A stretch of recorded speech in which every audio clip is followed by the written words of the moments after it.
2022-2023 시즌 프리미어리그 4위 경쟁, 챔피언스리그 진출권 경쟁에 있어서 맨체스터 유나이티드의 최근 기세가 좋습니다.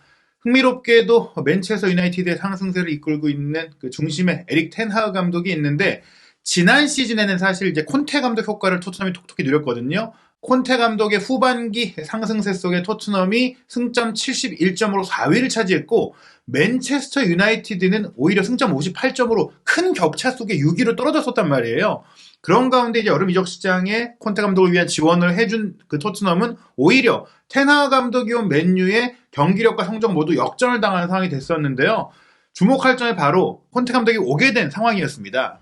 이제 그러니까 뭐 콘테 감독 같은 경우는 이제 누누 감독을 경질하고 2021년 11월에 오게 됐는데요. 그 당시에 이제 뭐 테나흐 감독도 영입 후보에 있긴 했었죠. 예, 새 감독 후보에 있긴 했었는데 최종 선택은 콘테이긴 했었죠. 그리고 또 이제 이때가 공교롭게도 맨유가 토트넘한테 승리를 거두면서 그러면서 누누 감독이 경질이 됐었던 거였거든요. 그때 사실 이제 경질빵이라는 얘기가 있었어요. 그렇죠. 왜냐하면 원래 군나르 솔샤르 감독이 이제 부임해서 잘 하오다가 이 시즌 때 굉장히 큰 위기를 겪었고, 특히 이제 호날두가 이제 맨유에 오면서 그 위기론이 더 심화됐었는데, 그런 가운데 이제 맨유와 토트넘의 경기에서 지는 팀이 감독을 경질할 것이다. 그리고 지는 팀이 당시에 이제 인테르 밀란을 나와 있었던 팀을 구하던 콘테를 선임할 것이다 얘기들이 있었고, 맨유도 콘테 선임설이 있었어요. 물론 이제 맨유의 모드지는 조금 부정적인 경향이 있었다고 하더라도, 만약 이 경기에서 토트넘이 이겼다면 또 어떻게 될지 모르는 거였거든요. 근데 이제 맨유가 이기면서 토트넘이 콘테 감독을 선임하게 됐고, 또 이 시즌까지만 하더라도 토트넘이 콘테를 잘 선임했다. 챔스 진출시켰으니까 토트넘 팬들이 이런 얘기 있었어요. 맨유 우리 이기고 누누 경질하게 해줘서 고마워. 그렇게 얘기가 나왔었고, 반대로 이제 맨유 같은 경우는 그러다 콘테가 이미 뭐 토트넘 감독에 부임하기도 했었고, 그리고 이때 그러니까 테나흐 같은 경우는 토트넘도 맨유도 후보로 올려놓고 있긴 했었지만은 테나흐 자체가 아약스와 계약 기간이 있기 때문에 시즌이 끝나고 떠나도 떠나겠다라는 얘기들이 나왔었거든요. 사실 그래서 이제 그 랑닉이 임시 감독을 맡게 됐던 이유도 테나흐가 그 다음 시즌에 부임하기로 되어 있었기 때문에, 그래서 그렇게 된 거였죠. 그러면서 이제 랑닉이 왔지만, 또 랑닉 같은 경우에 뭐 호날두의 마찰도 있었고, 결과적으로는 이제 맨유에서 좀 성공적인 시간을 보내지 못하면서 이후에 보장됐던 디렉터 역할도 하지 못하고 떠나게 됐었어요. 이 시점까지만 하더라도 오히려 맨유보단 토트넘이 운영을 잘했고 대처를 잘했다는 평가가 있었는데, 2022-2023 시즌 텐하그 감독이 맨유에 오면서 맨유 개조와 맨유 부활을 성공했다. 그리고 그 면모가 어떻게 보면 지금 콘테 감독을 비판하는 요인들과 굉장히 이제 그 상충되면서 우리가 이제 콘테 감독에게 원하는 그런 대응력과 전술적인 운영 능력과 뭐 선수 활용력과 뭐 이런 것들을 다 테나흐 감독이 보여주고 있어요. 그러니까 그 콘테 감독이 능력이 있는 감독이긴 하거든요. 그건 아무도 부인할 수 없어요. 그가 당장의 성과를 내는 데 있어서는 특화된 감독이라고 할 수 있겠는데요. 다만 이제 콘테 감독 같은 경우는 장기적인 빌딩을 하지 못하는 감독이에요. 그래서 항상 그 단기적으로 감독을 맡고, 명성에 비해서 감독 재임 기간이 다 짧아요. 3시즌이 가장 길거든요. 반면에 테나흐 감독은 팀을 빌딩할 줄 아는 감독. 심지어 아약스에서는 한번 팀을 황금기로 올려놓고 선수들이 다 떠난 다음에 다시 리빌딩을 해가지고 다시 끌어올렸던 그런 능력을 보여준 감독이거든요. 그러니까 장기적인 관점에서 놓고 보면은 테나흐가 어떤 의미에서는 더 나은 선택일 수도 있다는 걸 지금 보여주고 있는 거죠. 근데 저는 지금 보여주고 있는 것은 단기적으로도 잘한다. 아니 지금 첫 시즌 안 좋았던 게 딱 첫 2경기밖에 없었어요. 그 2경기에 사실은 본인이 추구했던 축구가 좀 안 먹혔던 게 맞기도 해요. 근데 그걸 수정해서 대응하고 그 실리적으로 운영하면서 현재 상황에 맞게 그 성적을 끌어올리는 데다가 겨울 이적 시장에까지 잘 대처를 했던 모습들을 보면은 테나흐 감독이 당장 팀을 운영하는 능력도 뛰어나다. 그리고 저는 이제 그리고 저희가 이 테마를 말씀드린 이유는, 사실 테나흐 감독이 토트넘과 연결됐던 게 비단 지난 시즌만이 아니라 2018-19 시즌, 그러니까 토트넘이 챔피언스리그 준결승에서 아약스를 넘어서서 결승에 갔을 때 아약스 감독이 텐하흐였고, 그때의 테나흐 감독이 지금은 조금 더 떠오르고 조금은 더 이제 덜 설익었다라는 평가들이 있었거든요. 그때 이제 포체티노의 후임으로 테나흐가 리스트에 있었어요. 그리고 이게 언제냐면 무리뉴 감독이 올 때도 테나흐 감독이 후보에는 있었지만 레비 회장은 조금 더 이름값이 있고 스타성이 있는 무리뉴를 택했던 것이고, 이번 콘테 감독 상황도 마찬가지로 테나흐 감독보다는 콘테를 원했기 때문에 얘기만 하고 안 데려온 건데, 결과적으로는 맨유가 테나흐를 데려와서 쓰는 걸 보니까 역시 이적 시장에서 선수 잘 못 산다고 얘기 드렸는데 감독 선임 눈도 없구나. 이 토트넘은 그야말로 눈이 그냥 뭐라고 무슨 봉태 눈깔? 그래도 콘테를 선임을 잘못했다까지는 조금 그렇긴 하죠. 지금 어쨌건간에 구단 운영과 이제 콘테 감독의 방향성과 둘이 조금 상충하는 문제들이 발생해서 그런 거죠. 제가. 근데 그 운영을 봐도 테나 감독 어린 선수를 잘 끌어내니까 그럼 테나 감독이 구단 운영 그건 그렇죠. 맞잖아요. 그건 그렇죠. 그게 잘못 선임한 거 아니겠습니까? 그러니까 저는 그 토트넘이 너무 높은 곳을 쳐다본 게 아닌가라고 생각을 해요. 그 무리뉴 감독이라던가 콘테 감독을 선임한 거는 우리가 우승 트로피를 계속 못 땄으니까 그렇죠. 우승 한번 따보겠다. 그것 때문에 지금 시장에 이런 명장이 나와 있어? 그럼 데려와야지. 이렇게 된 건데 사실 토트넘은 역사적으로 놓고 봐도 그 어쨌건 간에 맨유나 아니면 뭐 리버풀이나 이런 급의 팀은 아니었잖아요. 엄밀히 따지면은. 그러니까 어떻게 보면은 테나 같은 식의 감독이 더 어울리는 팀인데. 근데 또 이게 말이 안 되는 게 제가 그 말씀드리고 싶은 게 뭐냐면 지난 시즌에 맨유가 분명히 토트넘보다 성적이 훨씬 미치고 승점이 낮았어요. 그리고 물론 영입은 했죠. 근데 쓴 돈을 비교하자면은 토트넘보다 맨유가 훨씬 돈을 많이 써서 그러냐. 안토니 오버페이 한 거 말고는 그렇지 않거든요. 근데 지금 맨유는 지난 시즌에 토트넘보다 성적이 낮았던 팀이었음에도 지금 카라바오컵 결승에 올라가 있죠. 모든 대회 살아남아 있죠. 테나 감독 우승컵도 그런 요량이거든요. 지금. 그건 근데 이제 토트넘 입장에서는 B클럽에서 검증되지 않았다는 거죠. 근데 맨유는 또 자기들이 B클럽이면서 테나를 데려갔다. 제 말은 뭐냐? 토트넘 경영진이 판단력이 굉장히 떨어진다. 그게 이제 저는 이제 이번 주말에 있었던 리즈 유나이티드와의 경기에서 맨유가 그리고 테나 감독이 위기를 극복하는 방식을 통해서 드러났다. 이 경기는 이 리즈 유나이티드와 2연전이 있었잖아요. 그렇죠.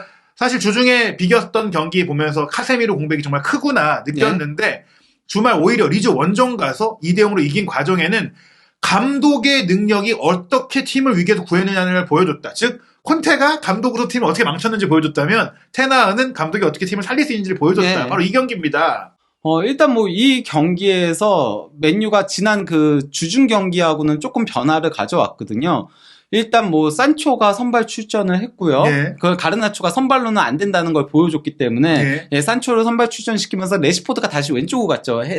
지난 경기 때는 레시포드가 오른쪽에서 뛰었다면요. 메가이어가 선발 출전을 했고요. 바란 대신에 바란 아무래도 조금 휴식이 필요하다고 생각이 들었는지 그리고 또 이제 루크쇼를 센터백으로 세우면서 말라시아를 왼쪽 풀백으로 선발 출전시켰죠. 저는 이게 되게 흥미로웠어요. 사실 이제 현재 맨유의 주전 센터백은 리산드로 바란인데 뭐 이 선수들이 월드컵을 결승까지 치르고 왔기 때문에 뭐 컨디션 조율도 필요했겠지만 부상 이슈들도 있었고 근데 이제 루크쇼를 센터백들이 많이 부상당했을 때 한번 써봤는데 꽤 재미를 봤고 그런 가운데 이제 메가이어와 짝은 처음 잃어봤거든요. 근데 또 리즈와의 주중 경기에서 비기면서 힘든 시점에도 이렇게 과감한 시도를 했고 또 그걸로 결과를 냈다.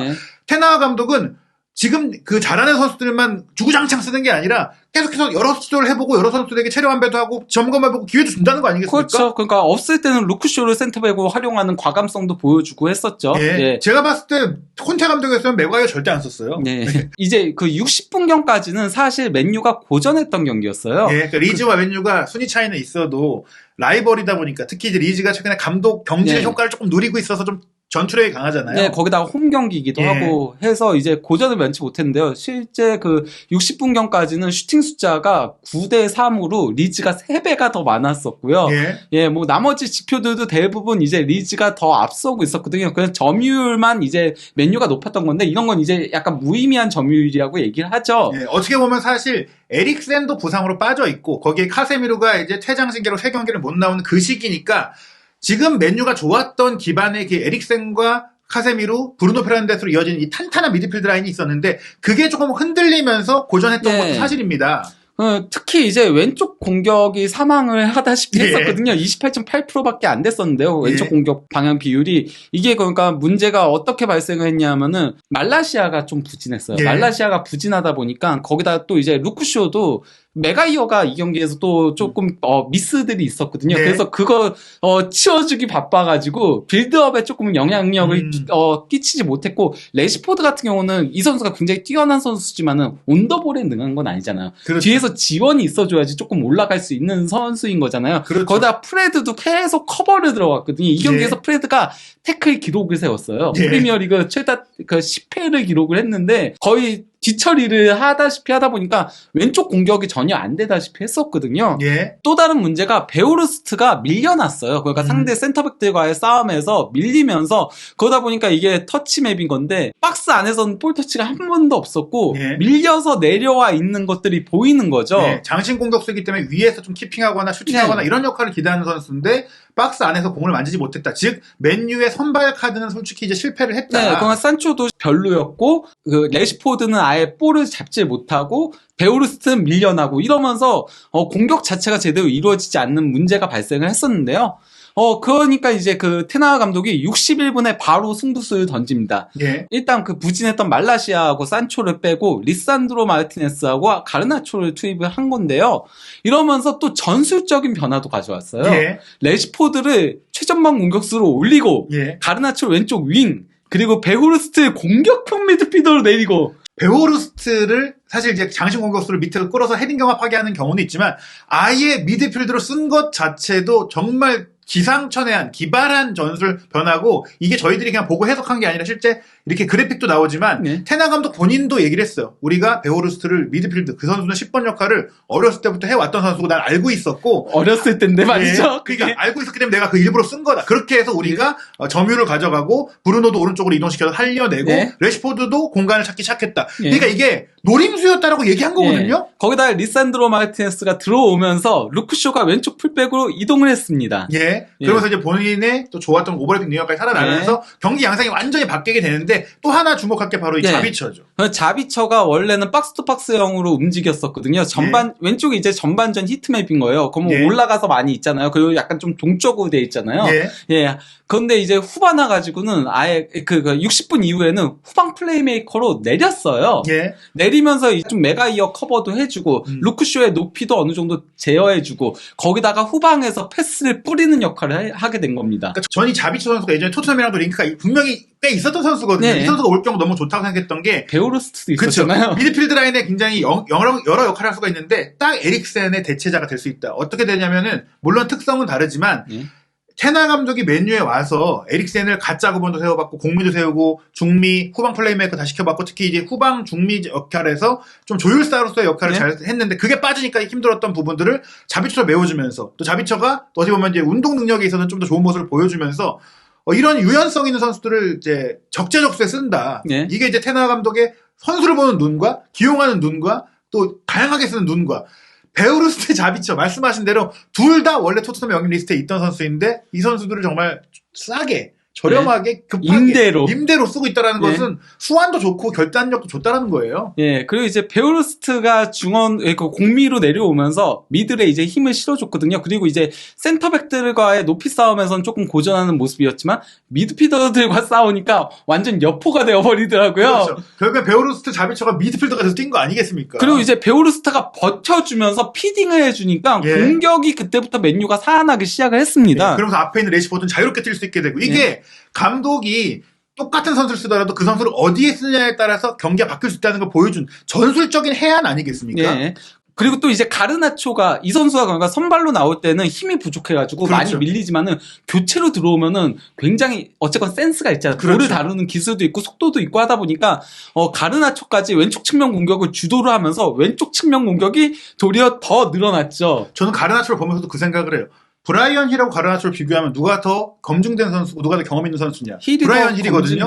텐 하워였으면 토트넘에서 브라이언 힐을 그 정도로밖에 못 썼겠느냐? 마찬가지로 힘이 없긴 하지만은 예. 그래도 승부처에 쓰고 이런 식으로 활용을 했겠죠. 그리고 만약 거꾸로 봤을 때 가르나초가 토트넘에 있었다면 어떻게 됐겠느냐? 경기를 뛰겠습니까? 콘테 감독 안 보죠. 프리미어리그 2에서 뛰다가 어디 임대 가갖고 지금 2부 리그에서 뛰고 있어요. 아니 뭐 라리가 임대 갔거나 이게 바로 감독의 차이라는 겁니다. 똑같은 재능을 갖고 있는 선수라도 감독이 어떻게 쓰냐에 따라서 그 패턴이 나오는 거거든요. 어쨌건 간에 테나 감독이 61분경에 교체 카드를 쓰면서 슈팅이 3회에서 8회로 2배 이상 늘어났고요. 이게 거의 60분과 30분이에요. 시간은 반으로 줄었는데 슈팅 숫자는 2배 이상 늘어났고 유슈팅도 2회에서 3회로 늘어났고 공중볼도 5회에서 7회로 증가를 했어요. 이게 바로 베오르스트 공미로 내리면서 그렇죠. 생긴 효과인 거고요. 또 이제 드리블도 60분까지 5회였으나 마지막 30분 동안 4회. 그러니까 이제 교체 투입한 선수들이 다 제 몫을 해주고 장점을 그렇죠. 발휘했다는 것인데요.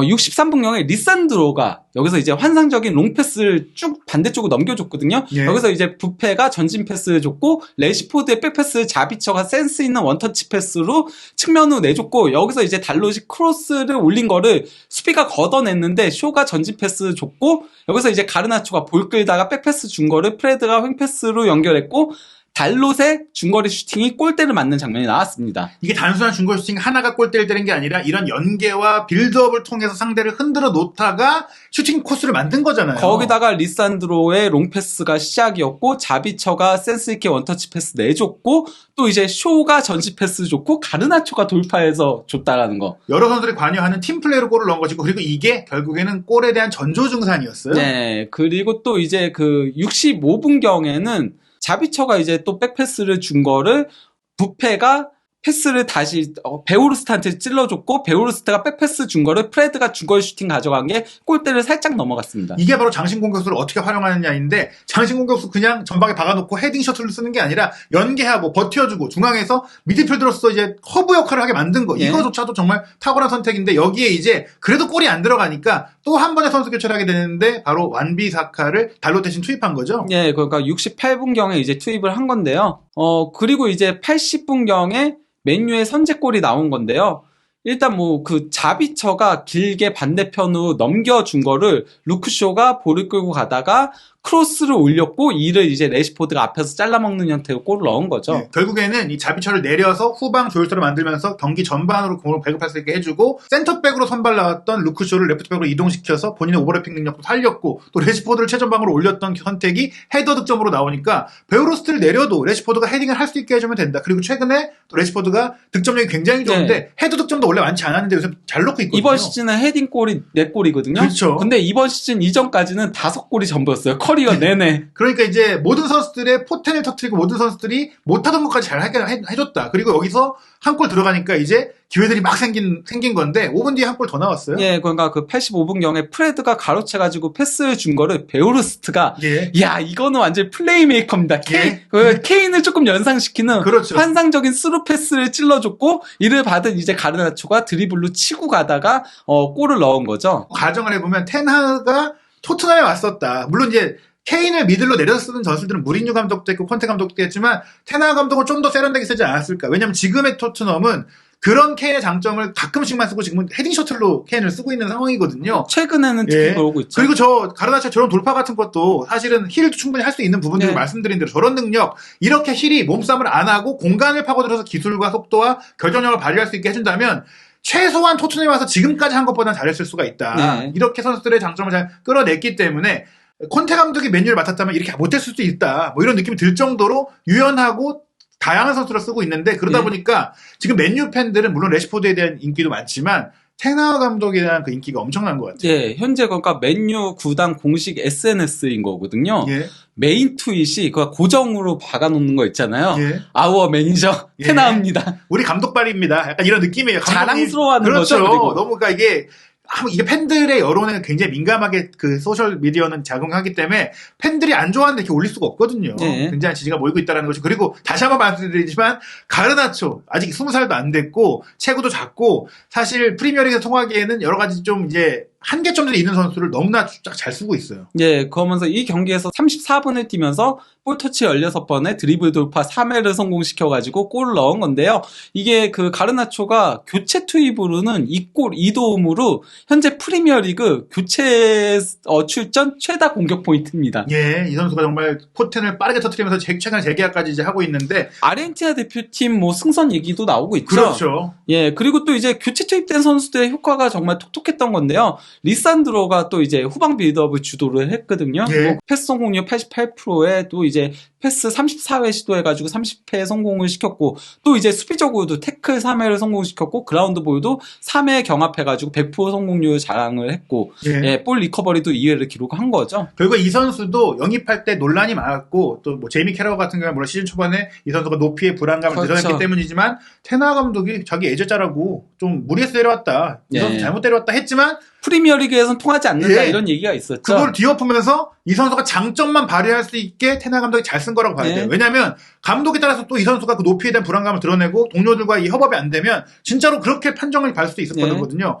저는 이 생각을 해요. 가르나초 대표팀 총선 얘기 나온다고 하셨죠. 만약에 그 토트넘 같은 경우에는 레길론과 힐을 예로 들면 레길론 원래 스페인 국대 뛰던 선수가 그렇죠. 토트넘에 와서 국대 자리를 잃었고요. 네. 힐 선수도 사실은 토트넘에 올 때까지만 하더라도 국대 이제 콜업도 되고 예. 뭔가 보여주기 시작했는데 기회도 안 오고 성장 네. 못하니까 엘리케 감독이 어린 선수들을 그렇죠. 적극 활용을 했었죠. 근데 이제 못 뛰니까 오히려 국대에서 못 뛰게 되는 선수가 된 거예요. 토트넘에 왔더니 전혀 정반대 상황이 되고 있는 그 거죠. 세비야 가자마자 바로 골 넣고요. 그렇죠. 예. 심지어 발렌시아 임대 때도 잘했어요. 그렇기 예. 때문에 이건 감독이 선수를 잘 쓴 거다. 그리고 베오르스트 너무나 지금 토트넘 입장에선 카를로스 비니시우스 데려올 때 이 선수 링크가 있었는데 왜 못 데려왔는지 지금도 천추한이 될 것 같습니다. 이 경기에서 베오르스트가 프리미어리그 첫 도움을 기록한 거죠. 맨유 소속으로요. 예. 이미 리그컵에서도 골을 기록을 했고요.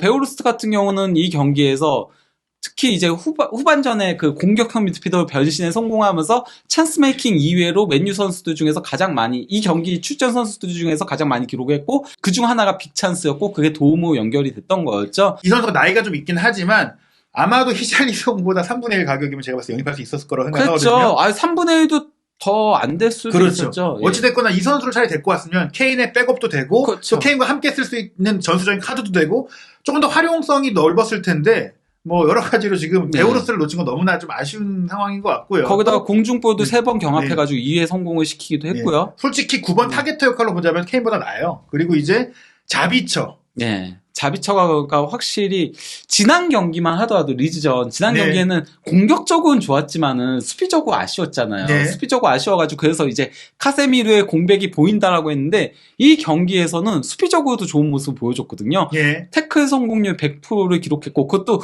5회 시도에서 5회를 모두 다 횟수가 성공시켰어요. 많았어요. 횟수가 많은데도 100% 성공률은 대단한 거거든요. 네. 거기다가 가로채기도 2회 성공했고 또 이제 그라운드 볼 경합도 9회 시도해가지고 6회 성공시키면서 이건 60%가 넘는 수치인 거잖아요. 거의 70%에 해당하는 수치인데다가 또 이 선수가 패스적인 능력도 보여주면서 공격 진영으로 패스를 13회 시도해서 13회 모두 다 성공시켰다. 저는 그거보다 인상적인 게 이 선수가 온 지 얼마 안 됐다. 네. 합류해서 한 일주일 정도 발 맞춰보고 경기 뛰고 있는데 네. 원래 한참 뛰던 선수처럼 잘 녹아들었어요. 네. 근데 이 선수가 좋은 선수란 얘기인데 이 선수도 뭐 제가 말씀드렸지만 그 라이프치히에 있을 때 이미 토트넘이 꽤 밀도 있는 협상까지 진행했다가 이적료도 안 맞고 뭐 여러 가지 상황 때문에 못 데려왔었는데 결국엔 바이언이 데려갔었죠. 예, 그러니까 이게 바로 토트넘이 헛돈을 계속 쓰고 있다는 거에 또 하나의 증거예요. 이 선수 네. 데려왔으면 미드필드 고민을 해결할 수 있었겠다. 거기다가 공중볼도 3회를 획득을 하면서 그러니까 그 맨유의 어떤 의미에서는 조금 약점이 될 수도 있는 제공권에서도 도움을 주기도 했고요. 예. 그 볼 리커버리도 5회를 기록을 했고요. 그리고 이런 이적 시장에 이미 사실 자비처는 바이에른 온 뒤에 계속 못 뛰다 보니까 네. 임대 가능성 항상 타진할 수 있던 선수니까 움직였다면 데려올 수 있었을 텐데. 그랬으면은 지금 쏠쏠하게 활용할 수 있었죠. 토트넘 미드필드가 없거든요, 예. 지금. 그리고 있었더라도 그렇죠. 예, 있었더라도 자비처는 저는 분명히 토트넘에는 도움이 되는 선수였다고 생각해요. 예. 베오르스트는 저는 약간 그래도 조금 애매한 게 워낙 그렇죠. 그리고 케인 자체가 전 경기 뛰기를 바라는 선수잖아요. 그래서 이제 아무래도 출전 시간이 너무 제한적이었을 거기 때문에 누가 왔어도 애매하긴 했을 거라고 생각을 하지만 자비처는 정말 필요했던 선수죠. 네. 그런 가운데 이제 사실 테나 감독이 제일 잘 쓰고 있는 게 루크쇼입니다. 네, 그럼 뭐 루크쇼가 뭐 센터백으로도 좋은 모습을 보여주고 있지만은 또 역시나 최적은 왼쪽 풀백이다. 그렇죠. 루크쇼가 왼쪽으로 가니까 공격이 확 살아나더라고요. 왼쪽 네. 측면 공격이 살아나면서 뭐 일단 크로스도 3회를 기록했고 드리블 돌파도 2회를 기록했고 빅찬스도 한 번 기록하면서 거기서 도움이 나왔었고 예, 그리고 그 외에 수비적으로도 좋은 모습들을 보여준 거죠. 위에 수치들이 이제 수비 네. 관련된 수치들이니까요. 그러니까 저는 뭐 토트넘과 계속 저희가 이게 비교하는 영상을 만들고 있기 때문인데 물론 벤 데이비스 또 콘테 감독이 왼쪽 센터백이자 뭐 레프트백이자 유연하게 또 사실 그 하프 스페이스로 올라서 가담하는 것까지 봤을 때 네. 잘 쓰고 있긴 한데 테나가 토트넘에 왔어도 이렇게 잘 썼을 것 같다. 여러 가지로 잘 활용할 수 있을 것 같다. 루크쇼를 보니까. 네. 그리고 전 가장 또 많이 말씀드리고 싶은 게 바로 이 레시포드입니다. 레시포드가 원래 잠재력이 뛰어난 선수긴 했었어요. 근데 이렇게까지 골을 잘 넣는 선수가 아니었거든요. 네. 근데 이 선수가 골을 잘 넣게 된 거는 본인이 뭐 열심히 한 것도 있지만 제가 봤을 때 테나 감독이 잘 더 끌어냈다. 즉 이게 그 손흥민 선수를 콘테 감독은 올 시즌에 영입도 하고 전술 바꾸면서 잘하는 거 못하게 해놨거든요. 근데 지금의 맨유는 바로 베우르트를 밑으로 내린 선택도 그렇지만 레시포드가 골을 넣는 팀으로 만들어준 거예요. 예, 레시포드가 월드컵 이후에 공식 대회 12경기에서 10골 4도움을 올리고 있거든요. 거기다 프리미어 리그에서만 8골을 넣고 있는데 월드컵 이후만 놓고 보면은 프리미어 리그 득점 1위다. 이 선수 지금 프리미어 리그에서 가장 감각이 좋은 공격수예요. 그렇죠. 어떻게 보면은 혼란의 기록이 대단하긴 한데 월드컵 이후의 기세로만 보지만 제가 봤을 때 레시포드가 혼란보다 낫습니다. 그렇죠. 케인보다도 낫고요. 예. 월드컵 이후만 놓고 보면. 예. 근데 그게 이 선수가 한두 해 활약한 선수가 아니라 꾸준히 활약한 선수인데 그 선수의 최대 장점을 끌어낸 게 테나흐다. 결국에 테나흐 감독이 이 선수가 가장 잘하는 것에 좀 집중할 수 있게 해줬다. 네, 그러니까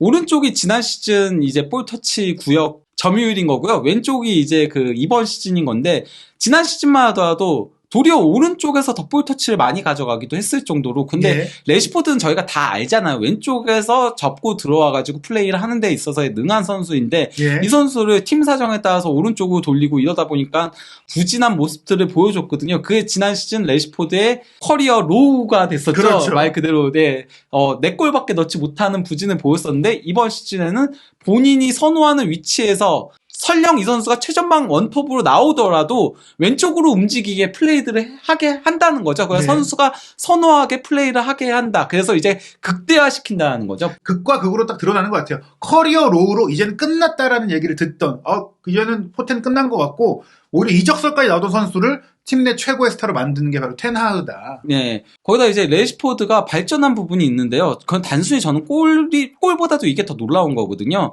볼 캐리, 찬스 메이킹과 슈팅인 건데요. 보라색이 슈팅이고 이제 그 빨간색이 찬스 메이킹인 건데 오른쪽이 지난 시즌이에요. 지난 시즌 보면은 풀 시즌을 뛰었는데도 그리 많지 않죠. 예. 예. 반면에 이번 시즌은 아직 23라운드인데도 상당히 많이 나오고 있죠. 심지어 맨유는 경기를 다 치르지도 않았고요. 네. 결국에는 레시포드가 이 공을 끌고 올라가서 패스하거나 슈팅하는 그런 경기 공격 상황에서의 관여도를 높여놨다는 것인데 네. 전 이게 손흥민 선수에 대한 좀 아쉬움이 나와요.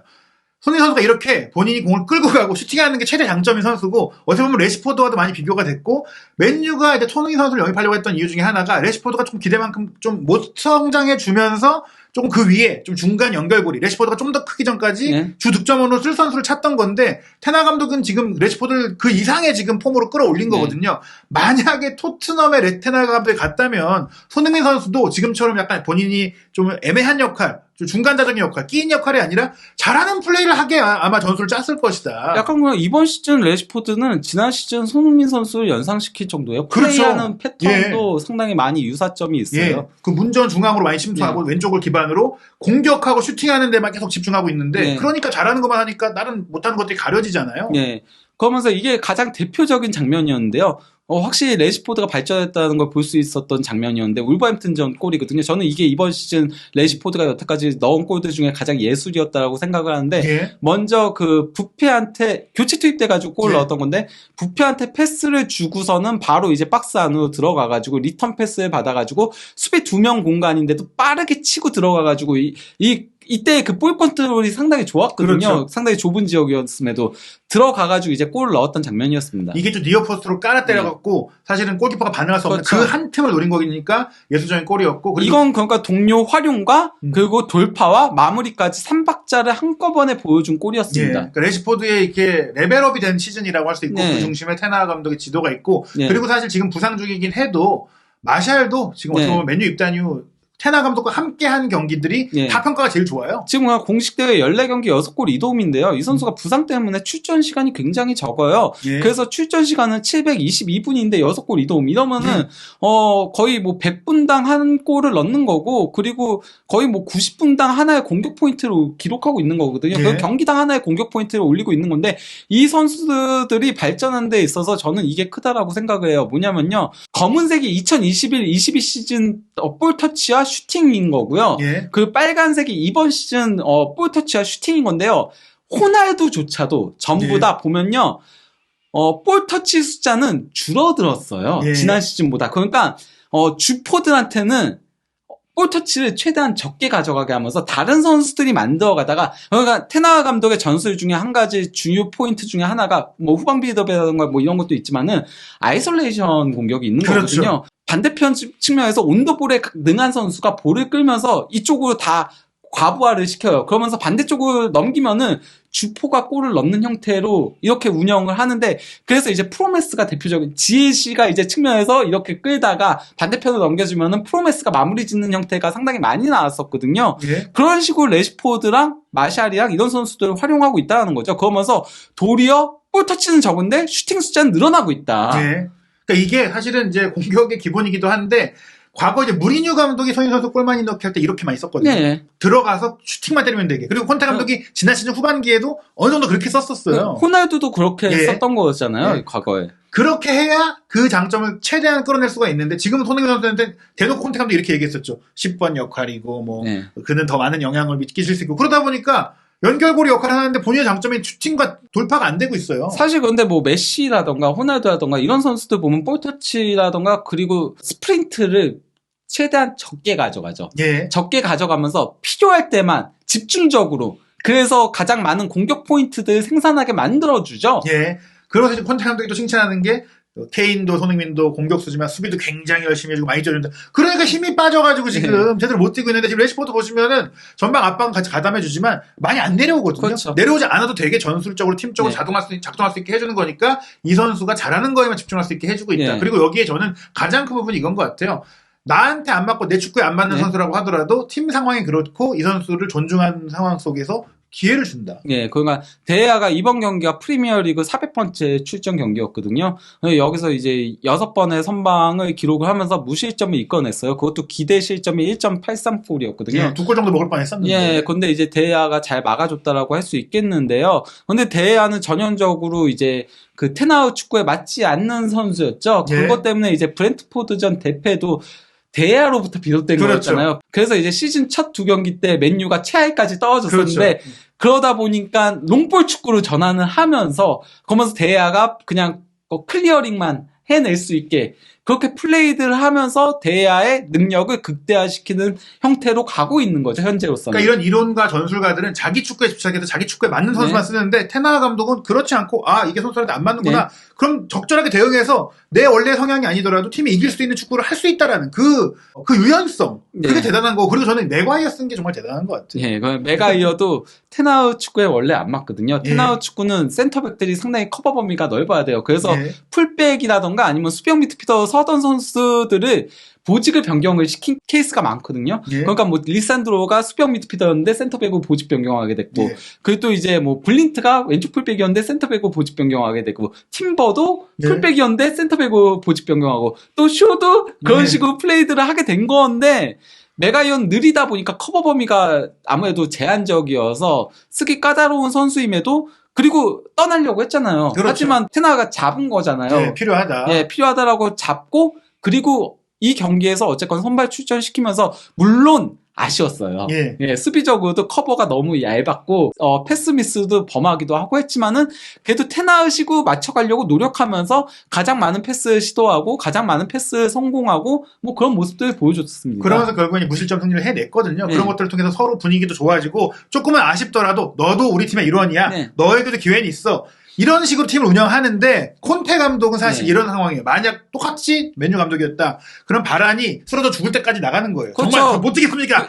부러질 것 같습니다. 이럴 때 아니면 그냥 백과이언 못 나오는 거예요. 콘테 감독은 자기 픽 아니면은 그쵸. 철저히 외면을 네. 하죠. 그래서 원래 페리시치가 자기 픽이 아니었어가지고 바이언으로 임대를 갔어야 되고 쫓겨나듯이, 예, 그리고 또 이제 그 스펜스가 아예 쓰이지 않고 뭐 이런 일들이 있는 거죠. 네, 물론 이제 그 픽이 정말 이제 본인의 축구적 판단의 픽이에요. 왜냐면 페리시치가 네. 또 괜찮으니까 주구장창 쓰긴 했거든요. 그렇죠. 문제는 한 번 정한 마음에 있어서 바꾸는 게 쉽지가 않다. 네. 그리고 주전이 다치거나 정말 네. 너무 피로가 심한 거 아니면 안 바꾼다. 전 그리고 메가이어를 팔지 않았을 때 그 멘트도 상당히 인상적이긴 했어요. 그러니까 기자들이 물어본 거였거든요. 그러니까 네. 메가이어가 팀 내 5번째 센터백인데, 야, 예. 바란, 그리고 리산드로, 예. 그리고 루크쇼, 그 린델레프, 예. 그러다 보니까 5번째 센터백인데 필요하냐, 네. 판매하는 게 맞지 않겠냐라고 물어보니까, 메가이어는 우리 팀의 5번째 센터백이 절대 아니다. 그는 우리 팀에서 센터백 자리를 놓고 경쟁하는 선수들 중에 한 명이다.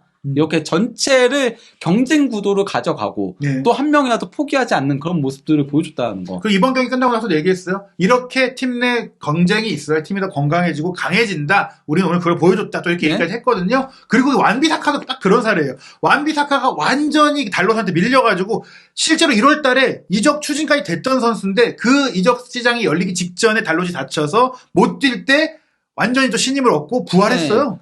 그리고 완비사카도 전형적으로 테나우 축구에 맞지 않는 선수로 유명했었거든요. 예. 태클 원툴, 예. 볼을 다루는 스킬이라던가 패스 능력은 떨어지는 선수였는데, 테나우 밑에서 훈련을 해서 그런지, 이제는 패스도 곧잘해요. 도리어, 최근 폼은 달롯보다 더 나아요. 달롯은 그렇죠. 아직까지 부상 여파가 있는지, 초반에 좋았던 모습들을 지금은 조금 월드컵 이후엔 보여주지 못하고 있는데, 반면에 이제 완비사카는 도리어 말라시아보다도 더 테나우 축구에 맞는 형태로 그렇죠. 플레이들을 하고 있어요. 전 놀라운 게 이제 원래는 완비사카가 보여준 게 더 많았고 달롯보다 앞서 있던 선수였고 실제로 솔차레 감독 체제 때는 닥주전이기도 했었거든요. 네. 그런데 이 어려움 속에서도 테나 감독은 편견 없이 모든 선수들을 끌어올리려고 했고 나한테 안 맞고 조금 이제 내가 안 쓰던 선수더라도 완전히 배제하지 않고 있었기 때문에 이 선수가 또 기회가 왔을 때 잘할 수 있었던 거잖아요. 네. 완전 배제하고 있었으면 솔직히 동기부여가 안 되잖아요. 네. 이게 테나 감독이 얼마나 팀을 잘 운영하느냐. 저는 어떻게 보면은 이 테나 감독이 이제 과르디올라 감독이랑도 비교가 되잖아요. 오히려 과르디올라 감독보다 더 열려있고 더 선수들과 네. 관계가 좋다. 그러니까 뭐 전술적인 유연성이라던가 이런 부분은 더 나은 부분이 있다라고 예. 보이죠, 현재까지는요. 그리고 이 산초까지 뭐 지난 리즈전 골도 넣고 네. 이번 경기도 선발 기회를 얻으면서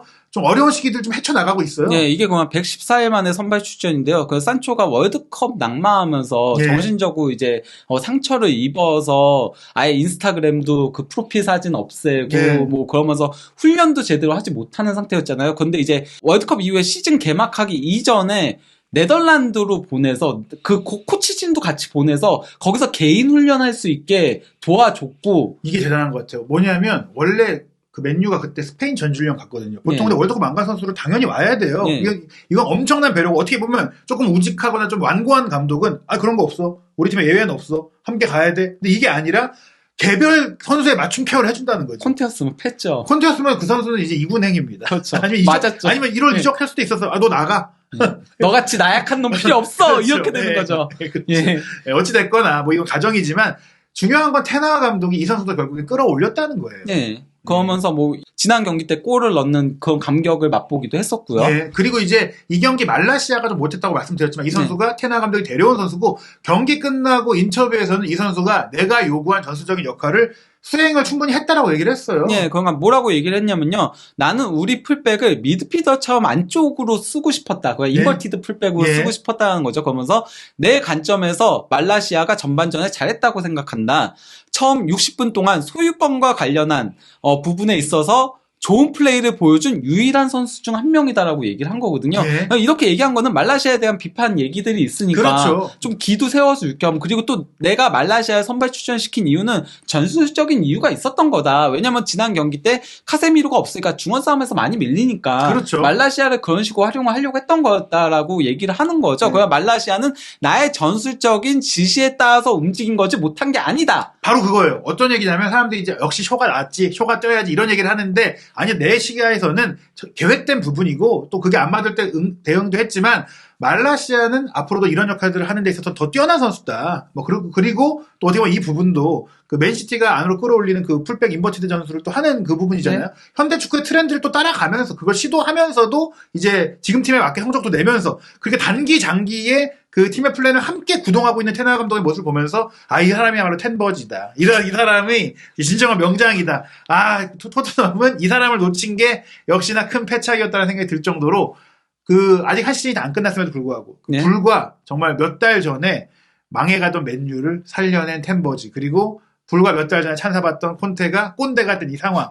토트넘은 정말 반성해야 되고 콘테 감독도 반성해야 된다. 네. 예, 그런 생각이 드는 맨유의 반등이었는데요. 한준TV는 계속해서 부버지 김현민 기자와 함께 이렇게 디테일한 프리미어리그 분석 그리고 토트넘 이야기 전해드리고 있습니다. 한준TV 구독, 좋아요, 알림 설정으로 최신 영상 놓치지 않으시기 바랍니다.